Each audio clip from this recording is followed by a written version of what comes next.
Welcome to the S.J. Child Show, where a little bit of knowledge can turn fear into understanding. Enjoy the show.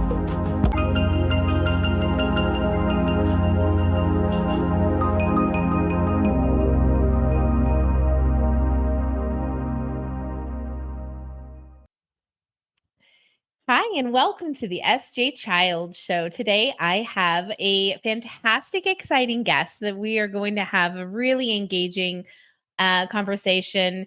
You know, isn't it wonderful how serendipitous life can be when you're moving through and you have these things coming up in your life around you, and sometimes you just don't know how to either get out of it or how to ask for help, how to kind of get questions answered. And somebody like Rahz comes around and helps kind of reel reality back in for people and inspire and engages. And I'm so excited to have you here today. Thank you so much for coming. Thank you so much for being here and allowing me to come and be on your platform. I'm excited to be here. I think this is going to be an amazing conversation. Yeah. And, you know, my audience is just, they're so, I think, and hope, and from what I see from their messages and stuff, just uplifting people that want to learn, want to, and, you know, help themselves, help those around them. And I think that's exactly the kind of conversation we're going to have today is how can you really harness that power within yourself and that power through your experiences to help shape your journey. And that's, I mean, I'm just so excited. I feel like I have all of this information that I'm like, like I know what we're going to talk about. So yeah, let's just get started at the beginning. Give us an introduction and tell us a little bit about yourself and what brought you here. Sure. What brought me here? I guess my mom. And First, and I was born. I was born, you know, and then I woke up and here I was on the show. Love it. But yeah, it started. My journey started, you know, a pretty long time ago. But I like to start it where I was born with my right leg shorter than the other. I have no quadriceps or hamstring on my right leg. And it's a 3.5-inch difference from my right and my left leg. So it's a physical dysfunction that has kind of shaped who I am today, my mindset, and the goals that I've set for myself to impact and inspire others to just really embrace their unique abilities. And I give a lot of the credit to my grandmother, who had a second grade education, but she was the one that took me into her home at 12 years old and allowed me to see my own unique abilities and said, you know what, God blessed you with this leg and you don't need to change it for anyone. And at that point, I had just come off having a surgery where I was one of the first people in the States to have this special surgery. And it had 3 different rings, pins that went through my knee, and a crank. And it was designed to straighten my leg because the doctor said he's going to make me normal, just like all the other kids. And that's what I wanted at that time. And my mother believed it at that time because she wasn't well versed in, you know, surgical procedures and orthopedics. And we went through this surgery for 6 months. And at the end of it, my leg was straight. And I was like, wow, for the first time in my life, my leg is straight. And I looked up at this doctor who was a, you know, handsome 6'2" man. And I said, so what's next? And he says, well, you're going to have the second phase of the surgery, which is to lengthen the leg. So now that you'd have both your legs equal size. And in my little naive self, I said, so how is it going to stay that way? And he looked down at me and said, you're going to wear a brace for the rest of your life. And he said that very proudly, but I realized that I didn't come into the hospital with a brace. And if I were going to live with a brace for the rest of my life, that wasn't going to make me normal. That wasn't going to make me like all the other kids. That was actually going to be another strike against me to make me stand out. And at that time, I didn't want to. I'd already been taking the short bus. I'd already been bullied. I'd already had crutches for my entire life. I didn't want to have another challenge to deal with. And my grandmother just gave me the thumbs up and said, you're going to be okay. And that's where, you know, the whole story ends. Love that. Grandmothers. Oh, I'm going to be a grandmother in a week. Can you believe it? A week. Wow. God, now you got me having all the feels over here. Okay. I'm going to be that inspiring grandmother someday. Thank Yes. you. Thank you. Thank you. Thank you to her for knowing that a person's value comes from within their heart and within the way they make relationships, the way they work with people in the world, not what their physical body can do for themselves and for others, which is ridiculous to even have to think. But, it's such the way our world is, and what a way that we have to move through this world. I mean, I always have this strange sense of, like, I guess, imposter syndrome, if you will, because I was also born with a physical difference, which is these little tiny ears, which is called outer ear microtia, which made me grow long hair my whole life and cover myself up and not want to be different. And I think I was 33 and pregnant in a grocery store, and somebody yelled across the grocery store, "Hey, there's little ears." And it's just so discontent.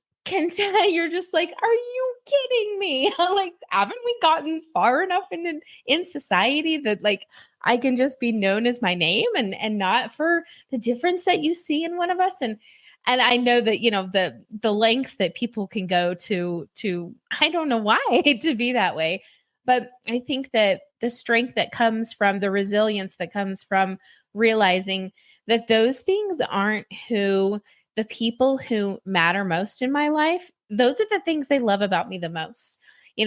I have a husband of 20 years, and he thinks that big ears look horrible on women. They just are the most ridiculous thing ever.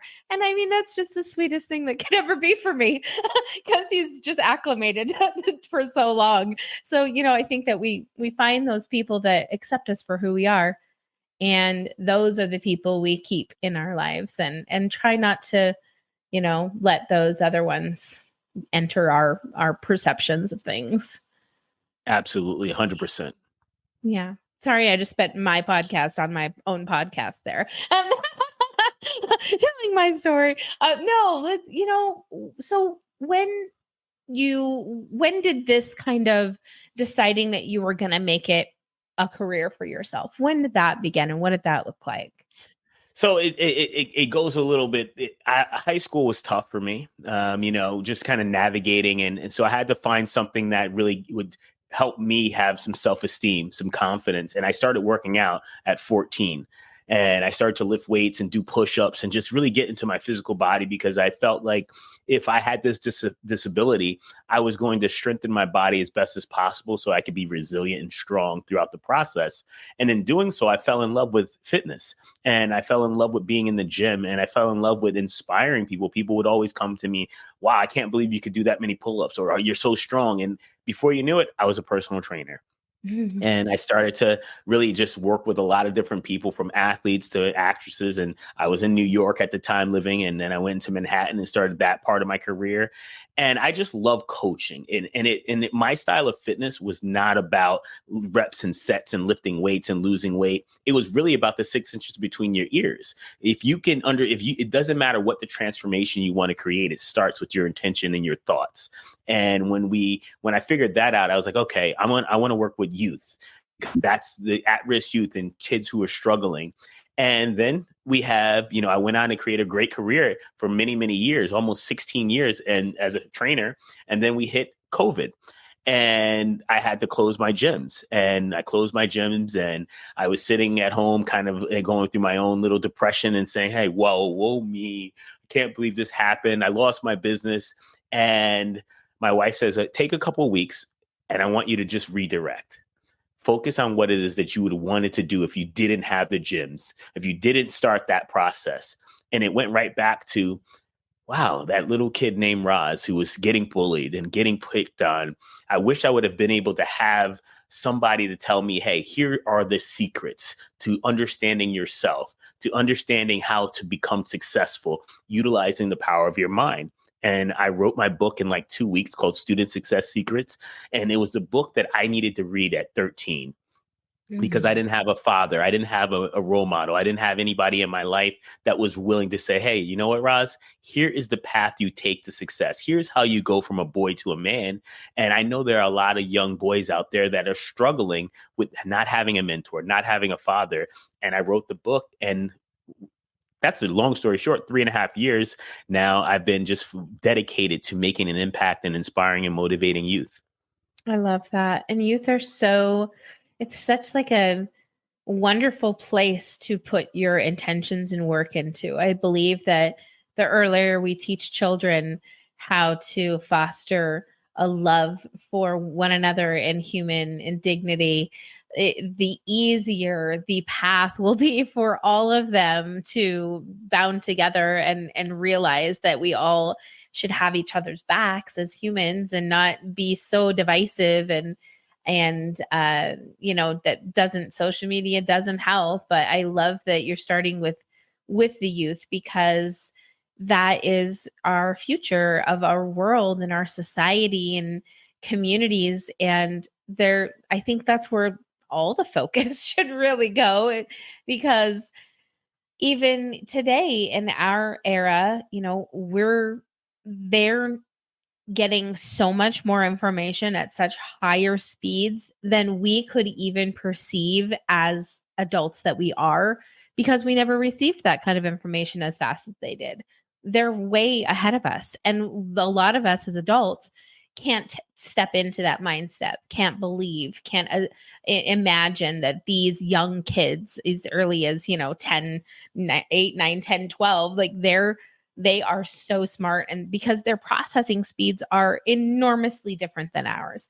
And I think that when we have strong individuals that are able to say, your value comes from these things, like reassess your values, these are what the things you should live by, that's where kids can decide where and who and how they're going to spend their time.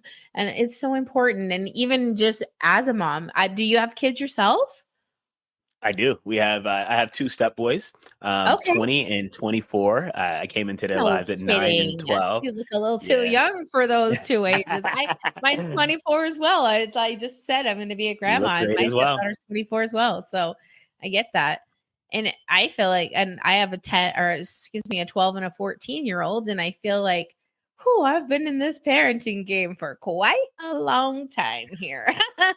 And it's so different this time around with this third and bright, child with autism. And it's different. It's a different sense of kind of guidance, and it's different than the world was even a decade, 15 years ago, raising a child in that same, grade level, if you will. Everything is so different. And it's like, I feel like I'm just every day teaching myself new ways to do it. It's like a constant making my own manual, creating all of these things, because these things haven't ever existed. And I'm having to pave the way of my own, pioneering, if you will, of my own parenting styles. But I love that there's people like you out there, like rallying these kids. And I watched your video, like I said, right, before we were coming on. And I mean, I was like getting excited, and I'm like moving around in my chair, and I could just tell like how energetic and how impactful those types of speaking events are for you. Tell us a little bit about that, how that got started for you. Yeah, I've always wanted to be a speaker, and one of my mentors is the great Tony Robbins. So I got to spend some time around Tony and taking his courses and going through. So I just wanted to be that conduit for youth, that and share stories were real, raw, and Rahz with them, where it was sometimes you get these motivational speakers, and I don't call myself that, is just an easy title to understand, but I'm someone who shares stories and then practical actionable steps that they can take in order to utilize what I'm sharing with them in the moment, in the present moment, to change how they think, to change their belief systems, their attitude, their self-talk, so that whatever they decide they want to create, they can. And, some of the clients that I get to work with are kids with autism, are kids that have struggled, are a little bit different. And I love to say, hey, you know what? We're all different, but people get to see our differences. They get to experience our differences. A lot of people are holding theirs in and they look normal, but they're not. We're all different. And when you get a kid to have that clarity and then can build that self-concept, it's amazing what they can do. And I know what I know you can relate because you're doing it. Like you said, you're pioneering, and that is what we need to champion more proactive parents to go embrace their children as they are, not how they wish they were. Yeah. And not to be worried about what norms are or what milestones, markers they're reaching or what grades they're getting, but really just to say, hey, I love you and you can do and be anything you want. I love that. Right when you were saying that, this quote that I just saw this morning or yesterday popped into my head, and it was like, if a flower's not growing, you change the environment, not the flower. And I love that. Isn't that the truth, right? You don't change a plant's anatomy because it's not growing properly. You put it in a new pot, you put it in the sun, you take away the sun, you do whatever you need to do. You use that special app that shows you what the lamp looks like, right? And then, yeah, exactly. And then you can make your plants healthy. But it's so much the same.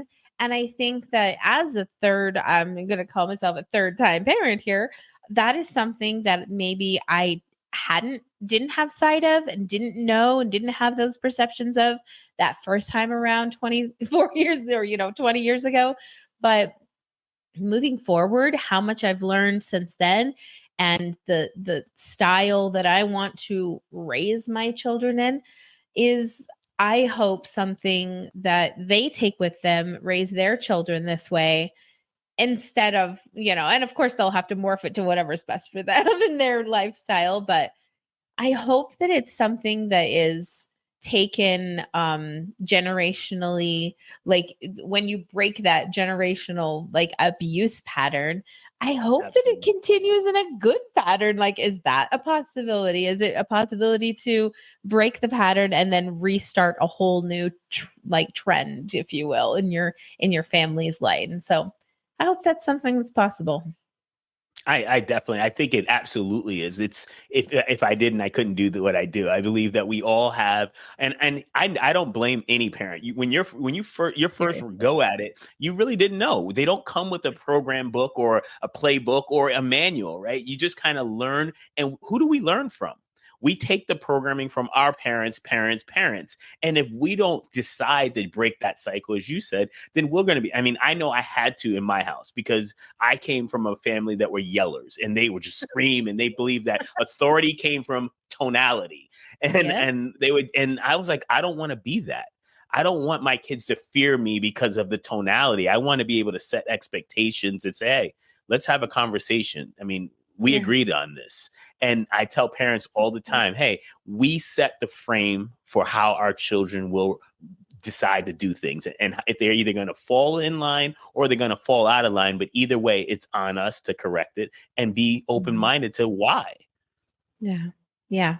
And then, as you and I both well know, it's very likened to a bow and arrow, that you are the bow and they are the arrow. And once you release them out to the world at 18 or whatever age they go, that direction that they take is their own. And you can no longer take responsibility or have it fall back on you. I think you have to realize this is that there's only so much trajectory that you can change once the arrow is let out of the bow, basically. And so I think that that's so important, but hard for those years of transition into that adulthood stage.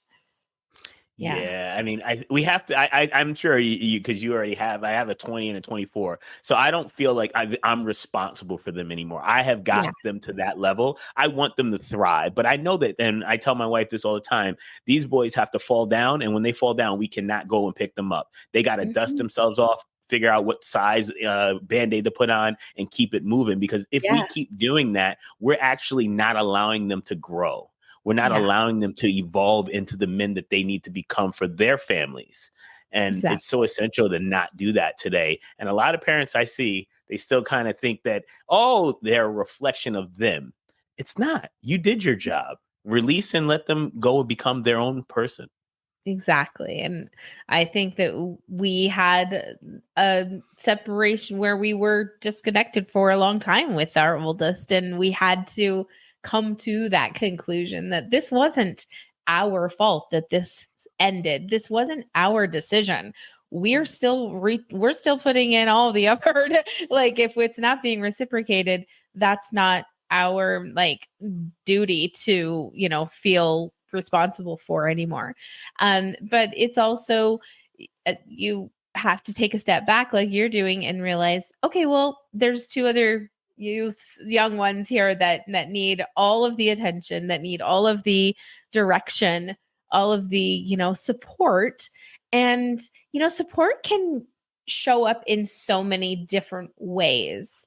And I think it's important to kind of create that relationship with your kid where they maybe know your love language, and then maybe they can learn about theirs so that you can have this reciprocal relationship with one another. I think I've tried to tell that to my child, like I love acts of service, and I do, like I'm the mom that brings everybody food on a plate everywhere I go, all the time, all this, here you go. And so I tell her, like, this is how I show you I love you. And I tell her all the time, but if there's ever a question, oh wait, my mom bought me 365 sandwiches in a year. You know what I mean? So I'm pretty sure, yeah, she showed me in every way. What kind of like ways do you tell kids to show up for themselves and for others? How do you kind of make that conversation start with them? Great question. So I always like to let them know that it starts with 3 C's. Clarity. You can't show up authentically in yourself if you're not clear in who you are. So you really need to know, what are your strengths? What are your limitations? Because we all have them. And if you wind up, and we don't realize by default, we will focus on our limitations because that's what society tells us. Focus on the things you're not good at. I want you to focus on the things you're good at because that's going to build your confidence. That's going to build your ideal self, right? And then we got to go communication. What is that dialogue that you're having with yourself? Is it disempowering thoughts that you're repeating over and over every day? I'm not good at math. I'm not really pretty. I'm not tall as him. I'm not. If we don't change those statements consistently, it's like playing a record over and over. We start to actually hear that song and it manifests in who we are. So we wonder why we have kids that are bullying. We wonder why we have people who are mean and they don't show up and smile and say hi and shake your hand and things. It's because they don't have the programming going. And the last C is the confidence. And if you want to teach a child how to be confident, first and foremost, as a parent, you have to be proactive and intentional about your confidence. And confidence doesn't mean that you're arrogant. It just means that you show up and you bring people sandwiches and you smile at people and you hold doors and you say hello, because that is energy and we're human and we're all transferring that energy. So if a kid wants to show up, and as a parent, if you're listening, or I always say, let's lead from the front. Let's be the example, and if we're that example, our kids are watching us. They're listening to us. They're anything you tell your kid to do, if you haven't done it, they're not going to hear you. And that's essential. So when kids are struggling, I say, let's work on who you are. What do you like about yourself? What do you know that is a superpower for you? And when you get that kid to say, well, I'm really good at playing Minecraft, or I'm really good at creating videos, or I love drawing. And then you say, oh, that's amazing. Why don't you tell me a little bit more about that? What inspires you to draw? And then you see them lighten up, because we're telling them that they're not all of these things. You're not going to the NBA. You're not going to be an astronaut. You're not. So why should they feel good about themselves if that's what they're hearing every single day? So the first thing is just really working on those strengths. I love that. The 3 C's, I completely agree. Clarity, communication, and confidence. What was the third one? Confidence. I love it. I think that that's so important. I hope that I am instilling those in at least one of my kiddos. The other one, I think, has a little different life journey on ahead of him. But I think that it's so important that we especially show up for our kids as good examples in the world. And that kind of it's so good and interesting to say as well. It goes right back to kind of the bow and arrow thing too. It doesn't matter how good or wonderful it does. It matters, but it also your child doesn't have to show up like you. That is so important to hear and understand, because guess what? I have a child who's quiet and reserved and not bubbly and energetic and everything. And does that make them like less of a wonderful person? Absolutely not. Like, that's their choice of their, kind of how they feel moving through the world. And I think that when we realize, like I had said earlier, that the people that really love you and support you love you for those things that you find weird about yourself, or love you for the things that you might hate about yourself, and self-talk, and those things. So practice, maybe when you have those thoughts in your mind, to sing some song lyrics, or think about things you're grateful for instead, and really switch your thoughts and your mindset in that moment to give you that up and give you that edge, to kind of, and I think that the more we talk to our kids about our own, like, I'm going through something where I'm doing just that. Obviously, that's why I'm bringing it up, because every time I am having like these conversations in my head that are imaginary, number one, may never happen with anyone or the person intended, I don't feel good about it afterwards. And I've been thinking, how can I make myself feel good in those moments when I catch myself having these weird conversations? Well, I'm going to sing a song, or I'm going to think about things I'm grateful for. I'm going to think about a healthy choice I can make next. And it's a training process, right? It's just like training, physical training, like you're mentally training, you're intentionally tracking your thoughts, if you will, to help better align yourself and not get caught up in this. It feels like sledge, or like, it just like pulls you in and draws you into these places. And then I personally just don't feel good after that. No, I hear I would love to say that I'm always motivated and fired up. But one of the things that I teach a lot of my parents as well as the teens is having a power move. And a power move allows you to shift your state instantly. So because you're so used to using that in an empowered state of mind. And for me, you attach it to a word or a movement. I won't do it because I don't want to break the mic, but I do scream it. But and of course, it's across my chest. Boom is my word that I add with a movement of boom. Yes. And I teach kids, one of them is yes as well. A lot of kids go, yes, yes, right before they have to take a test to get their energy, change their physiology. It's so easy to do, and we can all do it. All we have to do is stand up and feel that energy change. Because if you want to change and go from stinking thinking to positive thinking, the easiest way is to change your physical body first. If you sit down, lay down, we're going to stay in that lull, sludge, move mindset that you shared. And it's so easy to do if we just start practicing it. And for the listeners, give it a shot. Create your own power move with a word, make it happen, and let us know how it works out for you. I love that. I'm going to try a word. I think that's a really exciting thing. I really like that. That's a great way to measure, I guess, that how many times are you using this word in your mind? Mm-hmm. I like to be able to measure those things as well, so that you can see, because then you can step back and be like, wow, when I was, you had mentioned about coming from a household of yellers, and that was certainly the case for me. Bless my dad's heart, he's a major general in the Air Force. And, it was always just like, always high tones of everything. And so when I went into parenting, like, I literally thought that's the way that I had to discipline. Like, that's the way to get things done. That's the way people listen, right? Yep. Oh boy. And it wasn't until I had this non-speaking child who could not communicate. I could not yell. It had no effect. It only made me look and feel horrible, that I recognized this and thought, oh my gosh.